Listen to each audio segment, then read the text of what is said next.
qui en rendra les fruits. Celui qui tombera sur cette pierre s'y brisera. Et celui sur qui elle tombera sera écrasé. Voici comment l'Esprit guide David. David prend les pierres dans le torrent. David est en train d'accomplir une parole prophétique. Jésus dit que c'est lui Jésus, la pierre qu'ont rejeté ceux qui bâtissaient et qui est devenue la principale de l'angle. Ça veut dire que les gars, ils ont commencé à travailler, ils ont dit on peut faire son Dieu, on peut avancer, ça va marcher. Mais à un moment donné, ils se sont rendus compte que la pierre qu'on avait négligée, sans elle, la maison ne peut pas tenir. Et voici comment il prend les pierres du tout. Lisez-moi le verset 44, s'il vous plaît. Je ne veux plus retourner sur l'esclave, je suis déjà là. Verset 44 de Matthieu 21, Nico. Allez-y. Allez-y, celui qui a trouvé le livre. Celui qui tombera sur cette pierre s'y brisera. Et celui sur qui elle tombera sera écrasé. Est-ce que quelqu'un comprend ce qui est en train de se passer? David va prendre la pierre dans le torrent. Mais la pierre est la représentation de Jésus. David va prendre Jésus entre ses mains. Et quand il va se trouver devant Goliath, Goliath c'est quelqu'un, oui, c'est un mystique. C'est un homme qui fait des incantations et autres. Mais ils ne se rendent pas compte de ce que David a dans sa gibecienne. David marche avec Jésus. David vient au combat avec Jésus. David va utiliser Jésus pour détruire Goliath. La Bible dit, celui contre qui cette pierre tombera sera écrasé. Alors que David prend la pierre, lorsqu'il la met dans la fronde, lorsqu'il la lance, c'est Jésus qui est en train de partir droit face à Goliath. Qui peut tenir face à Jésus? Qui peut tenir face à Jésus? Goliath n'a pas pu tenir sur ses deux pieds. Quelqu'un l'avait dit, je vais le répéter. Goliath n'est pas tombé en arrière. Goliath est tombé devant pour se prosterner devant le roi des rois. Qui que tu sois, mon frère, attache-toi à la pierre que les autres ont rejetée.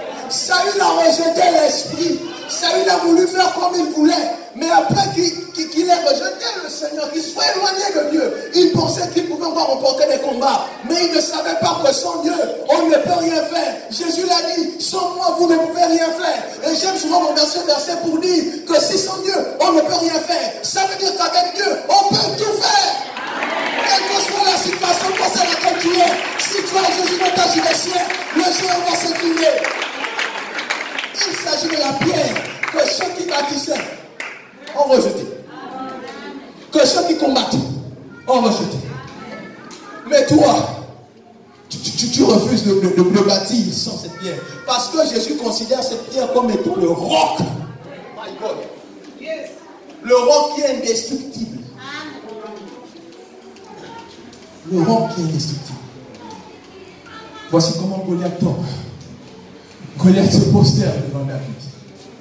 Les gens sont choqués. Je ne sais pas si j'ai noté ce verset, mais je veux quand même qu'on puisse le lire. Je ne sais pas si j'ai noté. Je vais le rechercher rapidement. Dans 1 Samuel 17. Et waouh, waouh, waouh. God.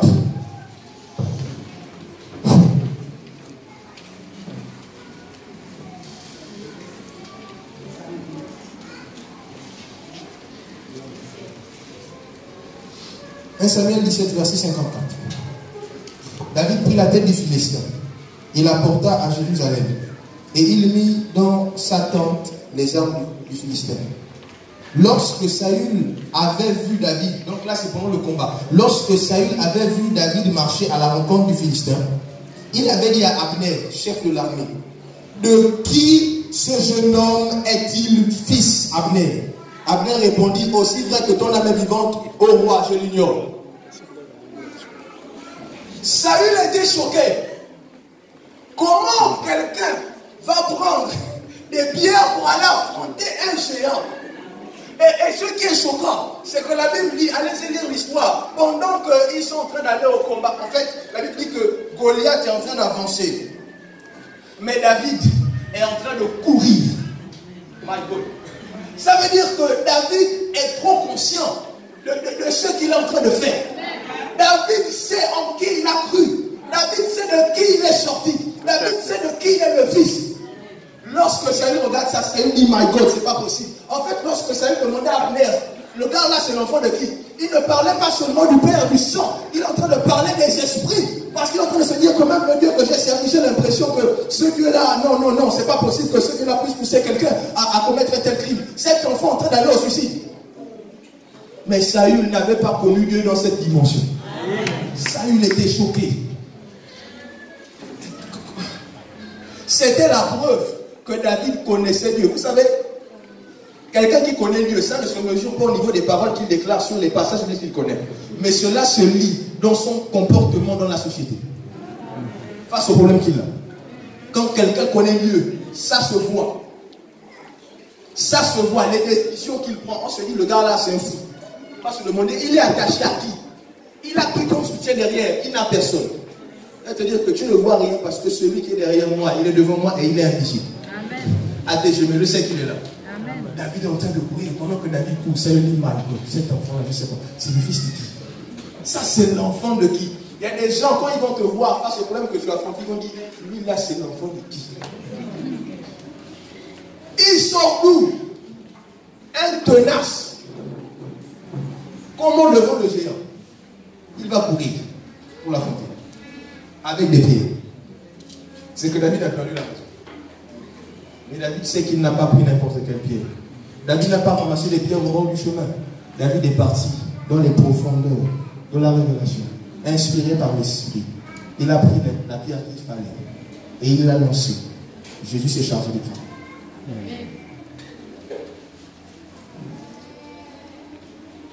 J'aimerais que nous comprenions que sans Jésus, on ne peut rien. Les échecs que tu connais, c'est parce que dans les projets que tu bâtis, tu as décidé de mettre Dieu de côté. Mais sache que Jésus, Dieu que tu es en train de mettre de côté, en fait, c'est la pierre principale dans ce que tu es en train de bâtir comme relation, dans ce que tu es en train de bâtir comme projet. Vous voyez, très souvent, c'est lorsque les gens sont arrivés au bout du projet, ils demandent si ça n'a pas marché. Après qu'ici, je savais, je devais aller à l'église, j'aurais dû voir le pasteur, j'aurais dû prier, j'aurais dû jeûner. Pourquoi? Parce qu'en fin de compte, quand ça ne marche pas, ils se rendent compte que sans Dieu, on ne peut rien faire. N'attends pas que les choses ne marchent pas pour comprendre que sans Dieu, tu ne peux rien faire. Dès le départ, mets Dieu au centre. Et tu te rendras compte qu'avec Dieu, tu peux tout faire.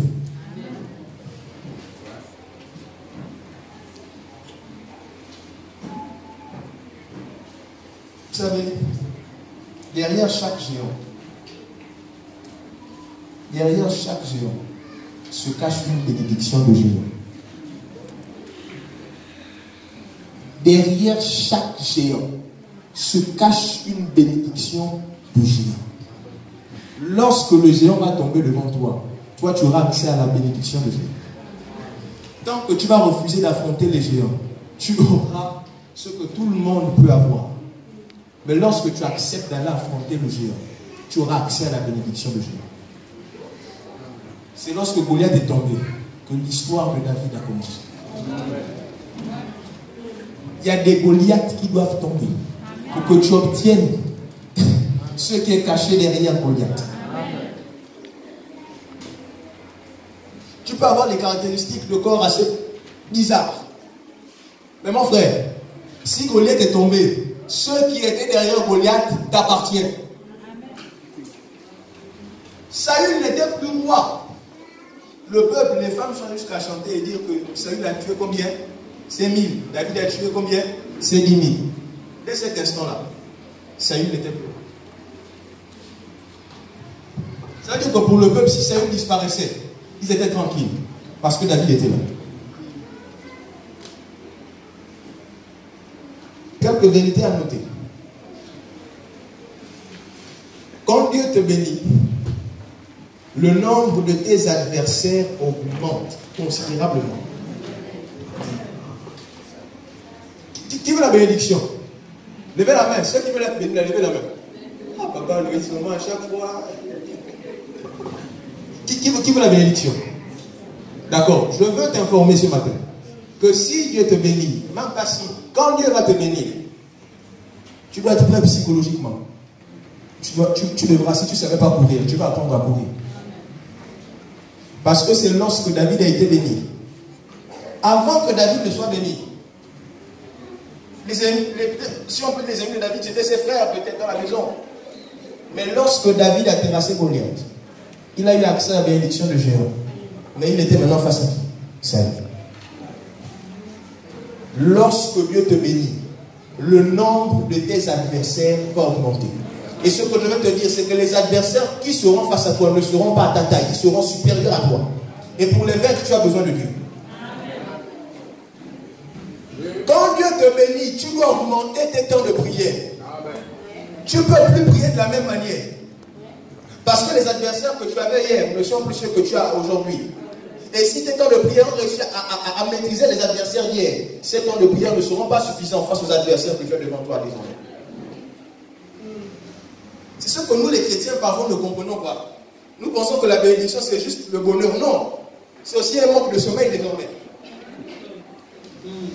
C'est le nombre d'adversaires qui grandit. Ça veut dire que s'il y avait des personnes à qui tu parles de tes projets, le nombre de personnes à qui tu parles désormais de ton intimité doit se réduire. Tu ne dois plus parler à tout le monde de ce que tu as dans le cœur. Parce que celui qui rit avec toi hier devient celui qui veut ta place, qui veut ta tête. Saül riait avec David avant qu'il n'ait le combat. Lorsqu'il est revenu, Saül qui soulevait David. Lorsqu'il l'a entendu, Saül a tué ses 1000. David fait 10 000. Il a dit ok. L'histoire, on va voir ça. David à cet instant se dit que non, Saül c'est toujours le bon roi, toujours le papa là. Non, il m'aime bien. Il a même promis de donner sa fille. Mais David ne sait pas que dans le cœur de Saül, les choses ont changé. Il y a des gens qui sont plus élevés que toi dans la société, qui ont plus d'argent que toi, même parfois dans l'église.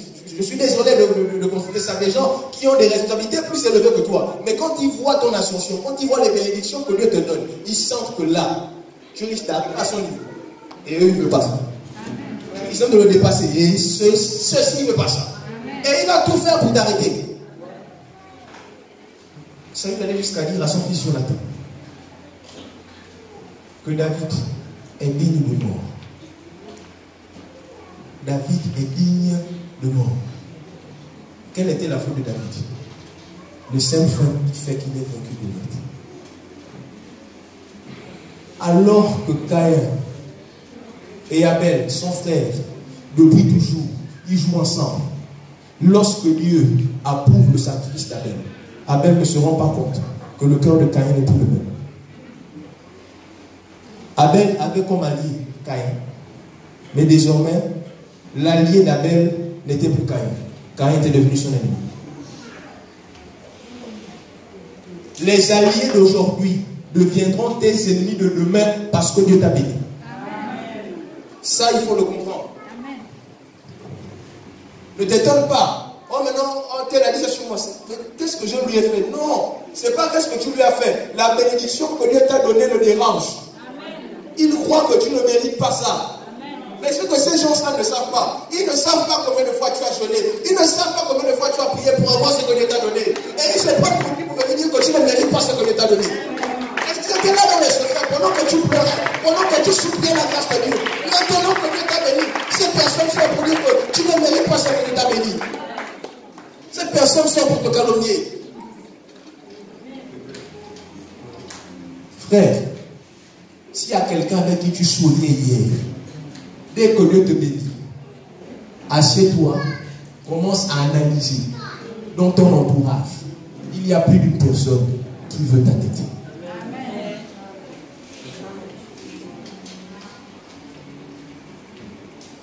Ta couronne ne plaît pas à tout le monde. Tu penses que la nouvelle voiture que tu as acquise, tout le monde est content. Tu penses vraiment que le poste qu'on t'a donné au travail, tout le monde est content. On était tous agents maîtrise 7B. Et toi, tu as eu la promotion. Promotion de malade. Tellement le chef était content de travail que tu as fait, on te fait monter en 8D. Donc celui qui était 7D avec toi, c'est maintenant à toi qui doit rendre des comptes. Tu penses qu'il est content? Tu penses qu'il est heureux de t'appeler chef?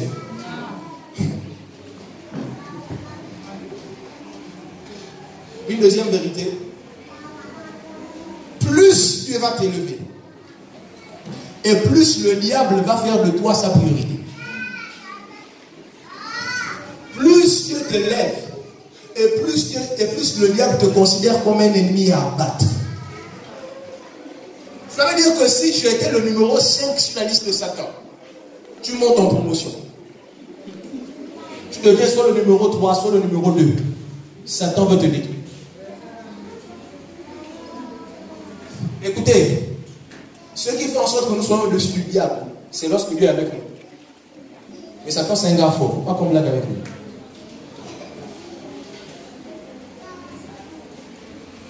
Quand Dieu te fait monter en promotion, Satan aussi dans son monde, il te fait monter en promotion. Ça veut dire que les attaques vont se multiplier. Elles viendront de nulle part. Mon frère, si tu as commencé avec Dieu, reste avec Dieu. Ne laisse pas Dieu en chemin. Le Dieu qui t'a fait gagner ce que tu as aujourd'hui, reste attaché à lui. Parce que celui qui t'a donné ce que tu as aujourd'hui t'aidera avec ce qu'il t'a donné. Il te montrera comment faire les choses. Mais nous, une fois qu'on est béni, c'est fini. On ne prie plus. On s'éloigne de Dieu. On n'est plus humble, on n'est plus soumis à Dieu. Faisons très attention. La dernière vérité, c'est la suivante. Le problème avec la bénédiction, le vrai problème avec la bénédiction, ce n'est pas sa présence. C'est sa gestion. Dieu te bénit. Mais comment tu gères ce que Dieu t'a donné? Si tu ne sais pas gérer ça, toi-même ça va te détruire. Dieu a quand même confié à Saül le poste de roi. Mais Saül ne savait pas comment gérer. Voici comment Dieu l'a géré.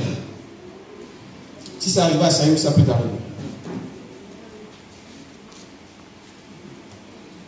Nous allons passer au dernier point. C'est le dernier point un peu bizarre. Il est un peu étrange. Et il est nécessaire. Seigneur, si. 3 points de suspension. Seigneur, si. 3 points de suspension. Seigneur, si. 3 points de suspension.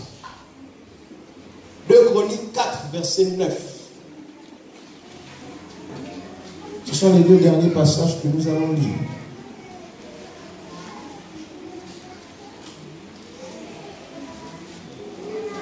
Si quelqu'un a déjà trouvé qui se lève et qui fasse avec Dieu. 2 Chroniques 4, verset 9 à 10. 2 Chroniques 4, verset 9 à 10.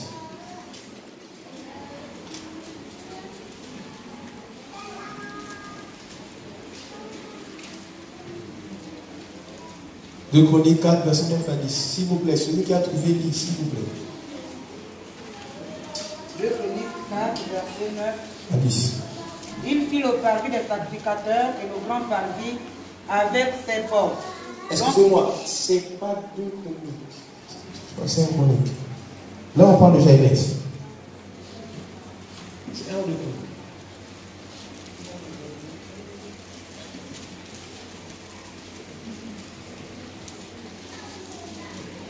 Était plus considéré que ses frères. Sa mère lui donna le nom de Jaïbeth en disant, c'est parce que je l'ai enfanté avec douleur.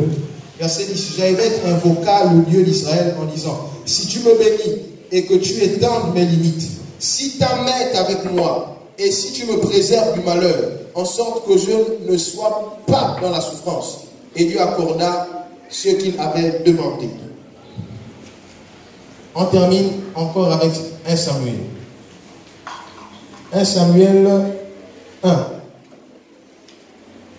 Je vais lire du verset 7 à 11. 1 Samuel 1 du verset 7 à 11. Et toutes les années, il en était ainsi. Chaque fois qu'Anne montait à la maison de l'Éternel, Pénina la mortifiait De la même manière, alors elle pleurait et ne mangeait point. Elkana, son mari, lui disait, Anne, pourquoi pleures-tu et ne manges-tu pas? Pourquoi ton cœur est-il attristé? Est-ce que je ne vaux pas pour toi mieux que 10 enfants? Anne se leva après que l'on eut mangé et bu à Silo. Le sacrificateur Élie était assis sur un siège, près de l'un des poteaux du temple de l'Éternel. Et l'amertume dans l'âme, elle pria l'Éternel et versa des pleurs.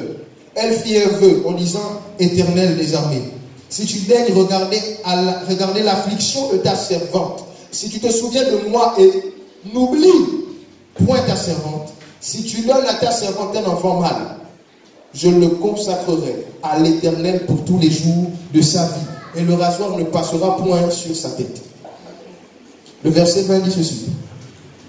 Dans le cours de l'année, Anne devint enceinte, et elle enfanta un fils qu'elle nomma Samuel, car, dit-elle, je l'ai demandé à l'Éternel. Troisième point, Seigneur, si, 3 points de suspension. Lorsqu'on lit l'histoire de Jaébet, dit à Dieu, Seigneur, si tu fais ceci, Seigneur, si tu fais cela, Seigneur, si tu fais ceci. Une chose étonnante, la conversation avec Dieu s'arrête là. La Bible met quoi? 3 points de suspension. Et on nous dit, et Dieu exauça à la prière de Jaébet. Vous savez, lorsqu'on dit, si je te donne ça, quand on dit si, imagine que quelqu'un te dit, si je te donne le pain, et puis après il part, qu'est-ce qui va se passer? Vous allez l'interpeller. Vous dire que tu n'as pas fini de parler. Si tu me donnes ça, après qu'est-ce qu'il y aura? Lorsqu'on parle de si, ça veut dire que ça appelle forcément une autre phrase qui répond à la première. Et voici comment Jaébet invoque l'Éternel. Seigneur, si tu étends mes limites, si tu me bénis, si tu t'arranges à ce que je ne puisse plus souffrir. 3 points de suspension. Et l'Éternel accorda à Jaébet ce qu'il avait demandé. On regarde l'histoire de Anne. Anne dit, Seigneur, si tu me donnes un enfant mâle, là quand même on nous permet de savoir. La Bible nous dit, je te le consacrerai. Et quand on va au verset de la Bible dit, le Seigneur exauça à la prière de Anne. Elle lui est enfant.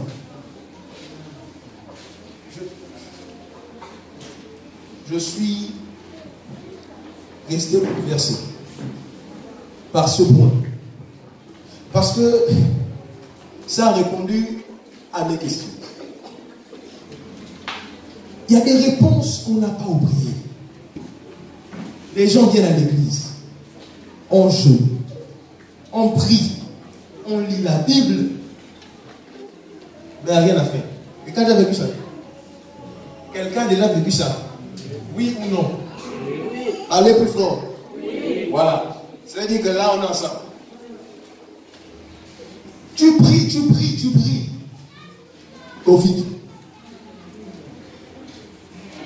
Seigneur, tu vois, est-ce que tu ne vois pas comment je souffre? Seigneur, regarde les larmes. Seigneur, regarde comment les gens se moquent de moi. Seigneur, la situation elle me dépasse. Seigneur, je ne sais plus comment faire. Je dis, ah, peut-être que comme j'ai dit ça, il va réagir. Covid. Anne partait au temple, elle priait. Ce n'était pas la première fois qu'Anne partait au temple, on est comme blessé. Ça veut dire que c'était certainement pas la première fois que Anne élevait sa voix pour prier. Vous savez, quand depuis des années, vous avez effectué des choses, vous êtes passé par des méthodes pour obtenir des choses et que ça n'a pas marché, changez de méthode. Prier ne suffira pas. Le fait de simplement prier, ça ne suffira pas. Vous savez, lorsque vous priez, lorsque vous parlez à Dieu, il y a des choses qui directement vont interpeller Dieu. Il y a des prières qui montent au ciel. Lorsque ces prières montent au ciel, le ciel s'arrête de fonctionner. toute activité au ciel est suspendue. Parce qu'il y a quelqu'un qui est en train de prier. Parce qu'il y a une prière qui a été élevée. Je vous parle là d'un type de prière. D'un genre de prière qui font en sorte que le ciel s'arrête de fonctionner. Que les anges arrêtent de travailler. Que Dieu cherche à savoir qui est en train de prier. Le problème, c'est qu'à chaque fois qu'on prie, on est toujours Seigneur, donne-moi. Seigneur, je veux ceci. Seigneur, je veux cela. Le genre de prière qui va faire en sorte que le ciel s'arrête, qui va faire en sorte que Dieu lui-même se mette à bouger un peu de son siège. C'est lorsque tu dis Seigneur, si. Il va dire, ok, il y a quelqu'un sur la terre qui vient de comprendre quelque chose. Parce qu'on va te dire, si je fais ça, si tu suis à la télévision, tu vas arrêter sur la télévision pour écouter ce qu'il va dire. On ne sait pas. La vérité, c'est qu'on ne saura quasiment jamais ce que Jaébet avait promis de donner à Dieu. Mais il y a une chose qu'on sait. Ce que Jaébet a promis de donner à Dieu a fait en sorte que Jaébet soit exaucé. Dieu veut te donner, c'est vrai. Mais qu'est-ce que tu es prêt à donner à Dieu? Amen. Si tu as des besoins, je veux te dire que Dieu a aussi des besoins. Amen. Quand tu comprends que Dieu a des besoins et que tu es prêt à répondre aux besoins de Dieu, quand tu pries, ta prière bloque le ciel. Ton dossier devient un dossier urgent à traiter. Amen. Celui qui sait mettre le sourire sur le visage de Dieu, Dieu saura même le sourire sur son visage. Amen. Il faut qu'on apprenne à comprendre comment Dieu fonctionne. Vous savez, il y a des gens qui veulent vivre le concubinage spirituel. Je vais vous expliquer ça. Ne riez pas, c'est sérieux, vous allez comprendre. Il y a des gens qui veulent vivre le concubinage spirituel. C'est quoi le concubinage? Je vis dans ta maison, mais on n'est pas mariés. D'accord? Certains vont. Ils ne veulent même pas que le concubinage. C'est du genre, je viens seulement, je passe un peu avec toi et puis après je retourne chez moi. Tu as quel niveau? Oui, on se voit et puis on... Dieu n'est pas dans le concubinage. Je veux dire aux gens que le fait de venir à l'église, de lever ta voix et prier, ne te garantit pas une réponse de Dieu. Vous savez, lorsqu'une femme est mariée, elle a des droits. Ça veut dire que son mari doit prendre soin d'elle. Parce qu'elle est rentrée en alliance avec un homme. Cet homme doit s'occuper d'elle. Mais lorsque vous êtes en concubinage, si tu réclames, il est dans ses doigts de te dire qu'il ne te donne pas. Est-ce que c'est faux? Est-ce que c'est faux? Tu vas l'amener à la police. Moi je dis, oh, moi je veux que cette femme-là. Elle vit chez moi, oui c'est vrai. Mais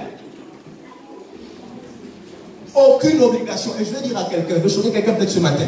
Il y a des gens qui viennent à l'église. Dieu n'a aucune obligation envers vous. Quand tu pries, si Dieu veut, il donne. S'il ne veut pas, il ne donne pas. Et tu ne pourras pas porter plainte à Dieu. Pourquoi? Merci papa. Parce que tu n'es pas en alliance avec lui. Papa, quand tu es en alliance avec une femme, quand tu es en alliance avec un homme, si tu sais que ton homme est ministre, tu as directement les privilèges que la femme du ministre doit avoir. Amen.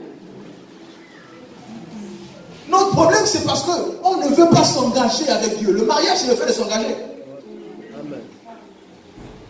Il n'y a pas seulement que les privilèges dans le mariage. Les privilèges viennent d'abord parce qu'il y a eu l'engagement. Sans engagement, pas de privilège. Il y a des gens, lorsqu'ils prient, le ciel est obligé de s'arrêter. Pourquoi? Parce qu'on sait que cette personne qui élève la voix est en alliance avec Dieu.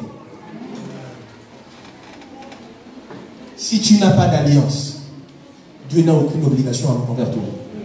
Ça veut dire que Dieu va faire pour toi ce qu'il fait pour tout le monde. Le souffle de vie qu'il te donne, qu'il donne à tout le monde, il va te le donner. La pluie qui tombe sur les bons comme sur les méchants, ce sera pour toi. Et les gens qui sont là, oh non, Élie a bloqué la pluie, donc moi aussi je peux le faire. Ah bon? Est-ce que tu es en alliance avec Dieu? Les situations qui perdurent, c'est un problème d'alliance. Un problème d'alliance. Engagement envers le Seigneur. Qu'est-ce que tu as résolu de donner à Dieu? Quand tu comprends, quand tu dis à Dieu, Seigneur, si, quand tu vas commencer à faire cette prière-là, tu vas entrer en alliance avec Dieu. Et Dieu t'accordera ce que tu vas lui demander.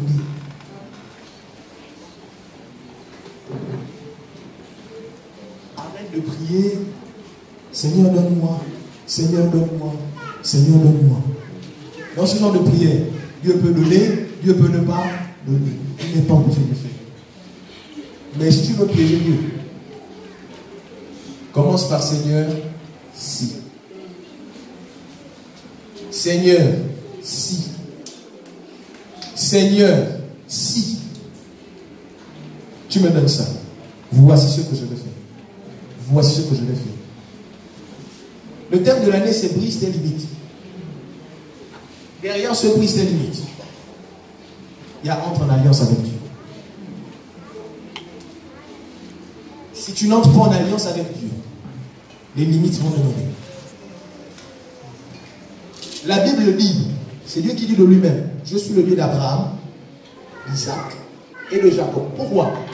Parce que chacune de ces personnes est entrée en alliance avec Dieu.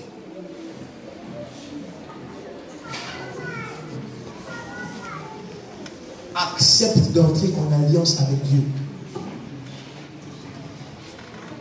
Décide de faire quelque chose pour Dieu.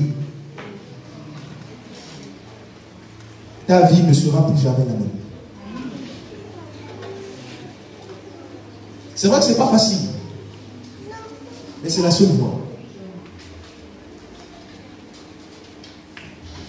Quelle est la couronne qui est sur ta tête? La couronne qui était sur la tête, c'était au bord de la piscine. C'était la couronne du paradis. Lorsqu'il a rencontré Jésus, sa couronne a changé. Il a revêtu la couronne de l'évangéliste. Quelle est la couronne qui est sur ta tête actuellement? Est-ce que c'est chômeur? Est-ce que c'est femme stérile? Est-ce que c'est femme sans mariage? La première nouvelle que je vais donner ce matin, c'est que cette couronne-là peut quitter ta tête afin que tu puisses revêtir la couronne de gloire. La couronne de gloire t'est réservée. Mais il faut que tu entres en alliance avec Dieu. Seigneur, si tu me donnes ça, voici ce que je vais faire pour toi. Vous savez, lorsqu'on entre en alliance avec Dieu, lorsqu'on se marie, on y va seul. Ce n'est pas une prière de groupe.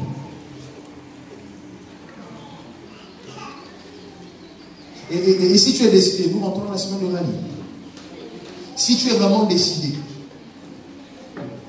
à obtenir quelque chose, c'est-à-dire que tu es fatigué, tu en as marre, tu dis Seigneur, là c'est bon. C'est bon, ce que j'ai vu là me suffit largement, j'ai trop subi. Seigneur, je veux rentrer dans l'alliance avec toi. Profite de cette semaine de rallye. Quand tu invoques Dieu, dis à Dieu, Seigneur, si tu fais ça, voici ce que je veux faire. Voici ce que je vais faire pour toi. Ne cherche pas à vivre dans le concubinage spirituel. Parce que Dieu ne veut même pas accepter ça. C'est soit tu es avec lui, soit tu n'es pas avec lui. Soit tu es avec lui, soit tu n'es pas avec lui. La couronne de gloire est réservée. Mais elle est réservée aux épouses. À ces personnes qui ont décidé de mettre l'alliance.